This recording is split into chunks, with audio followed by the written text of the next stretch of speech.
네, 안녕하세요. 저는 국립산림과학원 국제산림연구과에서 국제협력 업무와 ODA 사업을 담당하고 있는 최은호입니다. 오늘 저는 자연기반 해법을 통한 생태보건 및 탄소 저감, 저희 쪽의 연구는 산림 부분이기 때문에 산림 위주로 좀 말씀을 드리도록 하겠습니다. 주요 컨텐츠를 먼저 좀 말씀을 드리면 자연 기반 해법이 무엇인지에 대해서 좀 설명을 드려야 될 것 같고요. 그리고 이 자연 기반 해법이 논의의 이제 중심이 됨에 따라서 국제사회는 MBS에 대해서 어떻게 대응하고 있는지, 그리고 MBS와 기후변화 대응은 어떤 측면에서 연결을 지어서 지금 가고 있는지, 그리고 앞으로 그럼 이런 상황들을 다 고려했을 때 우리는 어떤 방향으로 가면 될 것인지에 대해서 좀 말씀을 드리겠습니다. 자연 기반 해법이라고 하는 것이 무엇인지 이제 너무 많이 들어보셨기 때문에 잘 아실 것 같은데요. 그럼에도 불구하고 NBS에 대한 정의는 아직 국제적으로 합의된 바는 없습니다.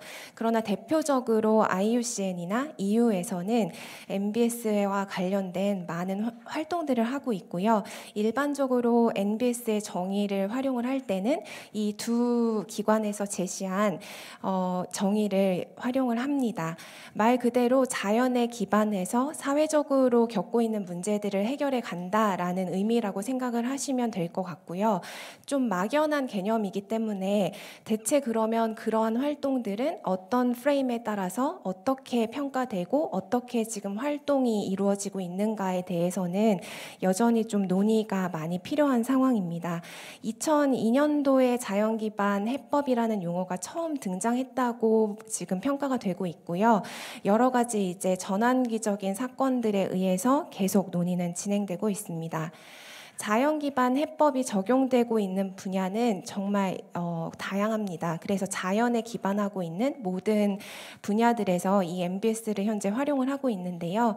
특히 산림 부분에서도 MBS를 적극적으로 활용을 하고 있습니다. 그래서 산림뿐만 아니라 생물 다양성, 생태계의 전반적인 관리, 그리고 거버넌스와 인권의 측면에서도 역시 MBS가 활용이 되고 있고, 해양, 한, 도시, 수자원 관리 이렇게 여러 가지 분야에서 MBS가 활용이 됩니다.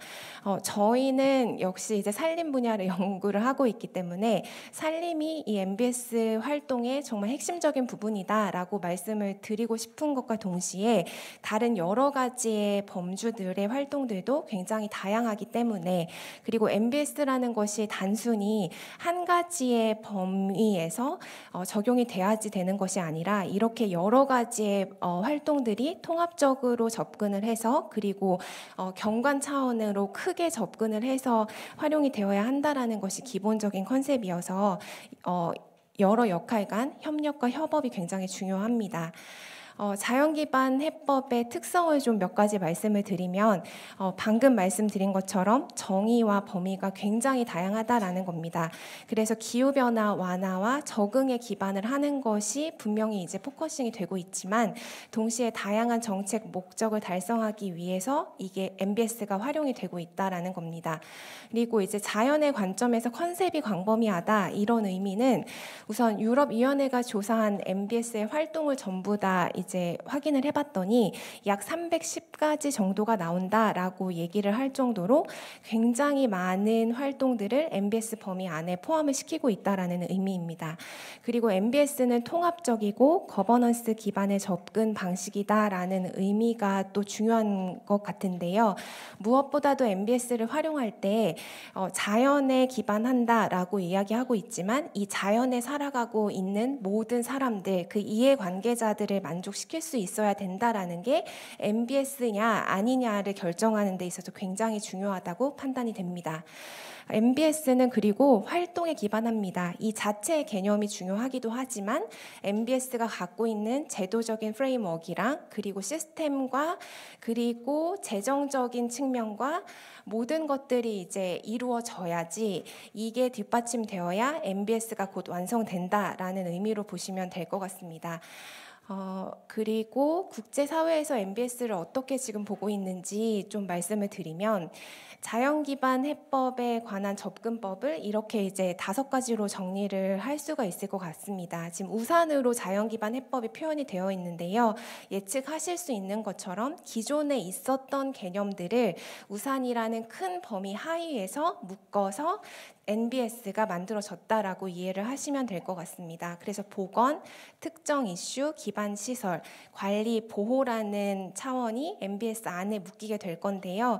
지금 안에 보시게 되는 생태 보건이나 생태 공학, 또 산림 경관 보건, 생태계 기반 적응, 이러한 모든 방법론들은 이 MBS가 생기면서 새롭게 개발된 것이 아니라 기존에 있었던, 우리가 활용하고 있었던 방법론들이 다시 정리가 돼서 묶여져 있다라는 것으로 이 그림을 통해서도 이해하실 수가 있을 겁니다.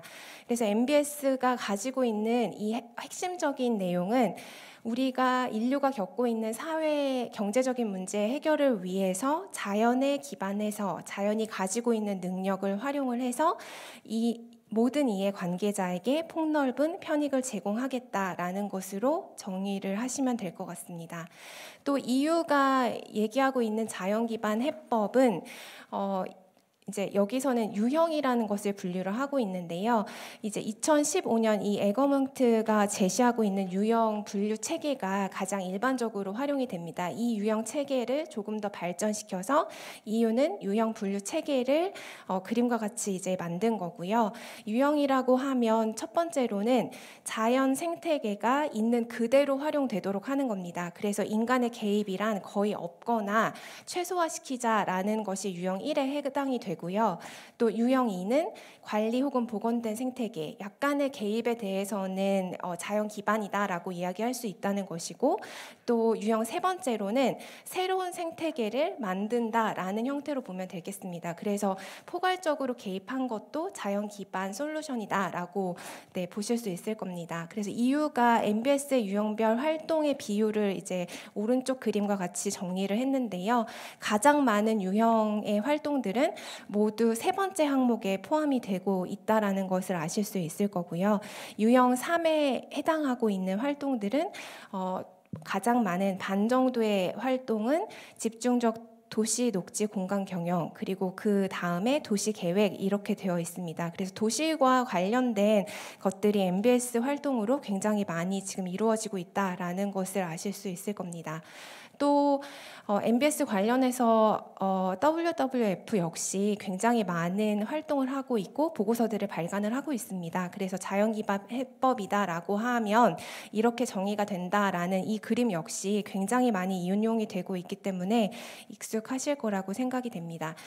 또 기타 국제 기구들이 어떻게 MBS에 대해서 정리를 하고 있는지를 저희가 이제 쭉 살펴보았는데요. 여기서 중요한 것은 우선 각 기관별로 목표로 하고 있는 목표들이 있을 것이라서 그에 따라서 MBS를 각각의 나름으로 이제 해석을 하고 진행을 하고 있습니다. 그래서 이 기구들의 MBS와 관련된 현황들을 좀 저희가 정리를 해봤는데, 정의, 유형 분류, 원칙, 프레임워크, 평가 방법, 플랫폼, 이런 형태로 지금 정리를 해 나가고 있는 상황입니다. 그러나 지금 빈 공간이 굉장히 많이 보이는 것처럼 각 기관별로 아직 이제 진행된 수준이 굉장히 다르다는 것을 아실 수 있을 것 같고요. 또 IUCN이 가장 좀 많은 부분에서 MBS와 관련된 것들을 정리해 가고 있구나, 이런 것도 아실 수 있을 겁니다. 자연 기반 해법에서 이제 저희 이제 연구자들이 좀 중요하다고 생각하는 거는 평가 방법 부분입니다. 그래서 MBS를 활용을 했는데 이전에 우리가 활용했었던 방법이랑 MBS를 활용했을 때 결국에는 어떤 정량적인 편익이 더 발생했느냐라는 것이 이제 궁금하다고 여겨지고 있는데요. 이러한 것들에 대해서는 아직 평가할 수 있는 정확한 방법은 없는 상태입니다. 그래서 IUCN 역시 기준을 제시하고 있는 상황인 것이지 평가 방법에 대한 방법론을 구체적으로는 아직 정리를 하지 않은 상태여서 앞으로 이 부분에 대한 거는 지속적으로 발전될 가능성이 있다고 생각이 됩니다. 또 이제 MBS에 대한 기본적인 개념들을 보셨으니까 그러면 구체적으로 MBS 활동이 무엇이 있느냐라고 이제 궁금하실 것 같은데요. MBS와 관련된 활동에 대해서 구체적 사례에 대해서 IUCN이 저런 보고서를 이제 발간을 한 적이 있습니다. 그래서 그 안에는 르완다나 에콰도르, 코스타리카에서 MBS 활동이 어떻게 이루어졌다라는 것이 좀 정리가 되어 있습니다. 그러나 이것은 그 MBS 활동 중에 굉장히 일부분에 속하는 내용이고요. 원체 이제 다양한 내용들의 활동이 벌어지고 있기 때문에 그 부분을 좀 감안을 해주셔야 될 것 같습니다. 그리고 또 세계적인 정유 기업인데요. 쉘에서는 2020년 5월에 자연 기반 솔루션을 활용해서 사업을 개발해 나가겠다라고 이제 발표를 한 적이 있습니다. 그래서 이런 기업들 역시도 MBS를 활용해서 우리가 겪고 있는 사회 경제적인 문제 그리고 특히 지구 온난화 문제에 어떻게 기여해 갈까, 편익을 높여 갈까라는 것에 대해 고민을 하고 있다는 것을 또 확인하실 수 있습니다. 그렇다면 굉장히 다양한 활동들이 벌어지고 있는데 그 활동이라는 범주에 대해서 우리가 어떻게 정의를 할 수 있을까가 저희한테는 굉장히 궁금한 내용이었고요. 그래서 이제 좀 범주를 제한을 해서 그 안에서 어떤 활동들이 있는가라는 거를 좀 분석해 봤습니다. 그래서 저희는 토픽 모델링을 활용을 해서 기존의 이제 국제학술 논문인 데이터베이스 스코프스에서 MBS가 처음 등장하게 된 2002년이라는 시점부터 현재까지 게재된 논문들을 좀 추려봤습니다. 그랬더니 MBS를 언급하고 있는 논문은 약 1056건 정도가 추출이 되었고요. 그 논문들을 기반으로 어떤 토픽들로 묶어 나갈 수 있는지를 정량적으로 좀 분석을 해보니 총 이렇게 5가지의 토픽이 가장 많이 주도적으로 나타났다라는 걸 알 수 있었습니다. 그래서 5가지의 주제는 생태계 전반에 대한 내용을 다루고 있는 논문들, 그리고 도시 계획 등 도시와 관련된 내용, 그리고 하한 생태계, 해안 생태계, 그리고 산림, 이렇게 5가지로 구분이 되었다는 것을 저희가 발견할 수 있었습니다. 그래서 초기에 2002년도에는 역시 이제 연구의 논문인 만큼 많은 좀 시간이 소요되기 때문에 주로 2014년이 되면서 연구와 관련된 것들은 본격화되었다라는 것들도 확인을 할 수 있었고요. 저희 산림 분야 같은 경우에는 이 토픽 하나를 지배하고 있는 단어가 대개는 탄소, 복원, 조림, 그리고 탄소 저감에 적합한 수종, 그리고 배출, 이런 키워드로 구성이 되어 있다는 것을 분석할 수 있었습니다. 또 연구 결과에서 5가지 주제가 나오긴 했지만 가장 많은 활동을 차지하고 있는 것은 도시와 관련된 MBS 활동이었습니다. 그래서 그린 인프라, 도시 녹지의 공간을 조성하는 것, 그리고 도시숲, 이렇게 나타났는데요. 저희 이제 입장에서는 이러한 이제 주제들 역시도 산림 부분의 MBS 활동과 밀접한 관계를 가지고 있다라고 해석을 할 수가 있었고요. 특히나 이제 저희가 중요하게 다루고 있는 것은 MBS라는 것 자체가 1차 편익만을 기대했던 기술적, 공학적인 해결 방식과는 달리 이제는 더 나아가서 다른 차원의 편익이 동반될 수 있다, 시너지와 상충 관계까지를 고려하고 있다라는 경간 단위의 적용이 바로 MBS이기 때문에 그러한 측면에서 산림이 앞으로 핵심적인 역할을 할 것이다 라고 이제 분석을 할 수가 있었습니다. MBS는 생물 다양성뿐만 아니라 기후변화 측면에서 굉장히 중요하게 다루어지고 있습니다. 그래서 이 MBS가 기후변화 대응 측면에서 어떻게 중요한지, 그리고 산림이 특히 어떻게 중요한지에 대해서 제가 몇 가지 좀 사례를 말씀을 드리고 싶은데요. 우선 크리스티아나 피게레스는 2016년 UNFCCC 사무총장을 역임했습니다. 그리고 그녀가 재임하고 있을 때 파리 협정이 타결이 되었기 때문에 기후변화 협상에 이제 참여하시는 분들은 이분에 대한 좀 큰 의미를 가지고 있는 것도 맞습니다. 그래서 한 배를 탄 지구인을 위한 가이드라는 제목으로 책을 발간을 한 적이 있는데요. 여러 가지 챕터 중에서 숲을 되살리자라는 파트 안에는 MBS라는 것 자체를 명명하면서 산림과 자연기반 해법의 중요성에 대해서 언급을 하고 있습니다. 그래서 그녀가 강조를 하고 있는 핵심적인 내용은 기후변화 대응에 있어서 나무 심기만큼 중요하고 시급하고 그리고 간단하고 비용 효율적인 방법은 없다. 나무 심기가 매우 중요하다. 이런 식으로 이제 언급을 하고 있습니다. 또 이제 이런 이야기를 제가 말씀을 드리면서 동시에 너무 나무 심기에만 치중하는 것이 MBS라고 볼 수 있느냐 이렇게 이제 문제를 제기하는 경우도 많이 있지만 그럼에도 불구하고 다른 대안보다 이 저서에서는 나무 심기, 살림 그것에 대한 중요성을 언급하고 있다라는 것을 말씀드리겠습니다. 그리고 이제 2019년에 UN 기후 정상 회의를 통해서 NBS에 대한 성명서가 발표된 적이 있습니다. 그래서 그 성명서 안에는 기후 변화와 기후 변화 대응과 생물 다양성에 대한 문제를 해결하는 데 있어서 NBS가 매우 중요한 수단 중에 하나다라고 이제 언급이 되면서 그게 하나의 전환점으로 작용을 했고 그 이후에 이제 NBS 관련 많은 이제 언급이 이런 국제 회의들을 통해서 나타났습니다. 그래서 그 이후로 캅에서 논의된 내용들을 좀 보면 26년 그 총회에서는 유넵의 잉거 앤더슨 사무총장이 토지 이용 측면에서 온실가스 배출량 감축 수단으로 MBS를 언급합니다. 그리고 배출량의 3분의 1 수준까지 줄일 수 있는 것이 바로 MBS다라고 강조를 하게 됩니다. 그래서 이게 처음에 결정문 초안에는 포함이 되어 있었으나 나중에 최종 커버 결정문에서는 삭제가 돼서 저희 쪽에서는 굉장히 좀 아쉬움이 많이 남았습니다. 그래도 MBS와 관련된 것을 이런 UNFCCC 총회에서 굉장히 비중 있게 다뤘다는 것은 저희 산림 분야 전문가들한테는 큰 의미가 있었던 사건이라고 말씀드리고 싶습니다. 그렇다면 MBS가 기후변화 대응에 있어서 중요하다. 잠재력이 있다라고 얘기를 하는데 그 양이 얼마만큼 되는가에 대해서 사람들은 물론 궁금해했고요. 그에 대해서 좀 평가를 해본 많은 자료들이 있습니다. 그 중에서 이제 대표적으로 사용이 되는 게 지금 이 그림이고 이 내용인데요. MBS를 통해서 매년 10기가톤의 이산화탄소 감축을 할 수 있다라고 이제 평가를 했습니다.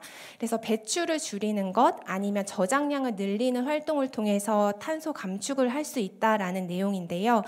왼쪽에 보시면 4기가톤을 감축할 수 있다라고 하는 거는 산림의 전용을 방지하거나 아니면 초지나 산림의 보호를 통해서 이 정도의 감축이 가능하다라는 이야기이고요. 그다음 가운데 있는 4기가톤은 생산의 측면에서 좀 더 적극적으로 자연 친화적인 활동을 하면 이 역시 탄소를 감축하는 데 있어서 굉장히 도움이 된다라는 얘기입니다. 오른쪽은 훼손되어 있는 산림이나 습지의 복원을 통해서 감축할 수 있는 양을 표기를 해준 것입니다. NBS는 기후 완화에 있어서 효과가 있다라는 것을 이제 이야기하고 있는 자료인데요. 산림은 아시는 것처럼 기후변화를 직접적으로 완화하기도 하고 기후변화의 원인이 되는 요소들을 많이 보완해가는 역할도 하고 있습니다.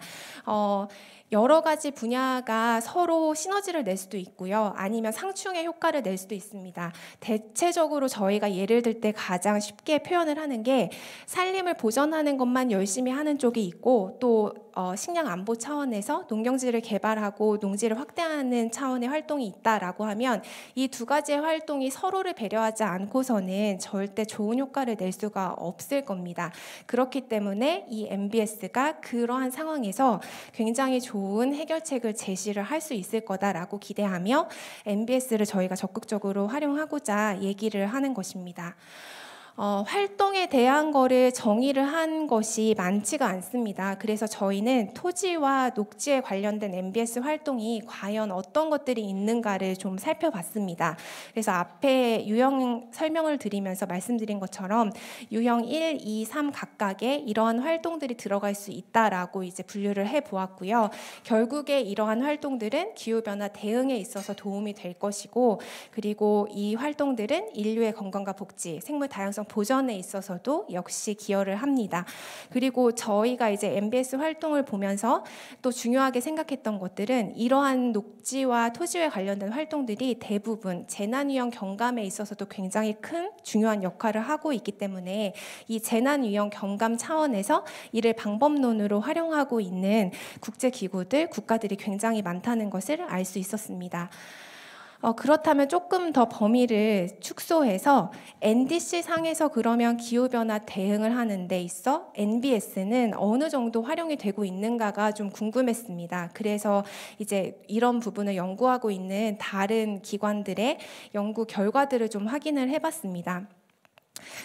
NDC는 다 아시는 것처럼 저희가 자발적으로 감축을 우리나라의 역량과 책무 수준에 맞춰서 감축하겠다라는 형태로 국가보고서 형태로 이제 제출을 하고 있는 것인데요. 그 NDC가 이제 굉장히 많은 국가들에서 이미 제출이 됐고 그 안에 있는 내용들을 확인을 해보면 두 번째 이제 IUCN에서 분석한 결과를 보면 산림 경관 복원이라고 하는 NBS의 한 방법론으로 포함된 이 FLR이 진행 중이거나 계획된 국가는 NDC상 국가 중 127개국, 약 77%에 해당한다라고 분석이 됐습니다. 또 다른 경우에들도 상당히 많은 활동 그리고 감축과 적응 부분에 NBS가 지금 활용이 된다는 것을 아실 수 있을 건데요.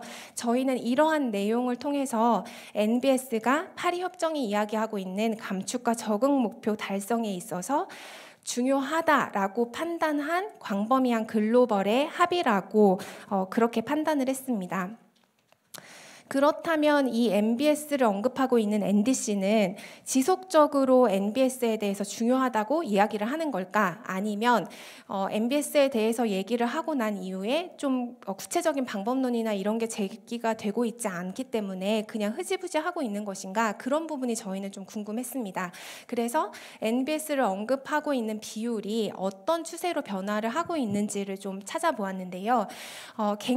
이제 국가들은 갱신된 NDC를 제출을 하고 있고 저희도 이제 제출을 했습니다. 그 갱신된 NDC를 보면 96개 NDC가 자연기반 완화, 감축 부분에 대한 것을 언급하고 있고요. 적응 관련 NBS를 언급한 것은 91개로 증가했다는 것을 확인할 수 있었습니다. 가운데 그래프를 보시면 NBS에서 직접적으로 활동으로 언급하고 있는 산림, 그 다음에 맹그로브, 습지, 해양과 산호초, 그리고 기타 활동, 농업과 관련된 활동들로 이제 분류해서 한번 카운팅을 해봤는데 이전에 제시했던 NDC와 이후에 갱신되어 있는 NDC에서는 극명하게 지금 증가하고 있다는 추세를 볼 수 있습니다. 그래서 NBS의 입지는 결국에 점점 중요해지고 증가하고 있고 그리고 저희 역시 중요하게 다루어 가야 한다라는 것을 알 수 있는 자료였습니다. 그러면 마지막으로 NBS에 관해서 저희는 어떤 입장을 취해야 될까라고 좀 고민을 해봤는데요. IPCC에서 평가 보고서를 올해 이제 제공을 했습니다. 그래서 이제 이 보고서의 내용을 저희가 한번 확인을 해봤는데 NBS는 아직 정책적으로 활용하기에는 이르다라는 것이 핵심적인 내용이었습니다. NBS를 구현하기 위한 노력의 필요성은 인정을 하나 잘못된 접근 방식은 오히려 우리가 더 좋지 않은 상황으로 갈 수 있는 가능성이 열려 있다라는 그런 우려를 지적을 하고 있었고요. 자연기반 해법이라는 NBS라는 용어 자체가 지금 저희한테는 널리 사용하고 있고 굉장히 친숙하기는 하지만 보편적이라고 말하기에는 아직 이르다라고 이야기를 했습니다. 보통 NDC 상에서도 더 많은 단어로 추출되는 게 생태계 기반 적응이라는 EBA입니다. 그래서 이런 측면에서 파생돼서 NBS를 강조하고 있지만 이 용어는 아직도 논의 중이기 때문에 이를 활용하는 데 있어서는 좀 고민을 많이 해야 한다라고 이야기를 합니다. NBS는 토지 이용 측면에서 산림 생태계 서비스의 증진과 식량 안보 이 둘 간의 균형을 가지고 올 수 있는 좋은 역할을 할 수 있다라고 저희가 판단을 할 수는 있는데요. 산림의 보전이랑 식량 안보의 상충 관계를 해결을 해 나가는 데 있어서 활용을 했을 때 전반적인 경관 통합적인 관리 라는 측면에서는 큰 의미를 지닐 수 있을 것이다 라고 생각이 듭니다. 그리고 저희가 이제 연구자의 측면에서 앞으로 하고 싶은 거, 앞으로 해야 되는 것들에 대해서 좀 말씀을 드리고 싶은데요. 우선 캅 26에서 채택된 6.4조 메커니즘의 세부 지침을 보시면 사업 활동을 추가하기 위한 협상이 진행이 되고 있습니다. 그래서 IPCC 같은 경우는 이제 감축 가능한 것들이 얼마큼이 될까라는 거를 이제 계산을 한 결과를 이제 제출을 하고 있는데요. 농업 산림 및 기타 토지, 아폴로 부분에서의 감축은 80에서 140억 톤이 된다라고 이야기를 합니다. 저희가 이제 MBS 활동으로 판단을 할 수 있는 것들이 어떤 걸까라고 이제 앞에 보시면서 굉장히 다양한 활동들에 대한 거를 이야기를 드렸는데요. 이들 방법이 정말 감축의 활동으로 인정받기까지는 아직 가야 할 길이 조금 멀기는 합니다. 우선은 이를 측정을 할 수 있는 과학적인 방법이 필요할 것이고, 그리고 모니터링을 하고 보고를 하고 그리고 검증까지 진행되는 것은 멀고 먼 일이기는 합니다. 그래서 저희는 그런 부분을 이제 MBS가 어떤 거다, 중요하다라고까지는 이해를 했으니 실질적인 활용의 단계로 가기 위해서 이제는 과학적인 평가 기술과 그리고 그 기술에 따라서 모니터링이 계속 진행되고, 그래서 MBS를 활용했을 때 얼마만큼의 효과가 더 나타난다라는 것을 증명할 수 있을 때 앞으로 MBS가 자연을 회복시키는데, 그리고 우리가 겪고 있는 사회 문제를 해결하는 데 있어서 큰 역할을 할 수 있을 것입니다 라고 이제 얘기할 수 있을 거라고 생각이 됩니다. 저희는 연구기관이어서 또 한 가지 말씀드리면, 인도네시아 이탄지 맹그로브 복원청이랑 같이 이탄지 복원 사업을 2030년까지 진행을 하고 있습니다. 그래서 이탄지에 적합한 수종을 찾았고요. 이탄지에서 얼마만큼의 탄소를 감축할 수 있는지에 대한 연구를 진행을 하고 있습니다. 그래서 나무라는 것이 키우는 일은 쉽지 않고, 그리고 생장해 나가는 기간이 짧지가 않기 때문에 10년이라는 연구 기간을 가지고 있어도 그렇게 길다고는 할 수가 없습니다. 그래도 여기 저희가 지금 제안하고자 하는 부분을 실제 현장에서 한번 적용을 해보고 그 성과를 도출하기 위해서 노력을 하고 있고, 또 저희 기관뿐만 아니라 저희가 또 접근하고자 하는 방식은 여러 가지 이제 기관들, 부문들이 통합해 가는 것이기 때문에 농업과 또 임업 그리고 어업까지 통합을 해서 어떻게 주민들의 생계에 역시 도움이 될 수 있을까, 그런 부분들도 연구를 하고 있어서 관심 있는 분들의 많은 이제 참여와 또 관심을 더 독려할 수 있는 그런 계기가 됐으면 하는 바람이고요. 그래서 이 자리에 또 홍보 겸 말씀을 드립니다. 네, 이상으로 발표를 마치겠습니다. 감사합니다.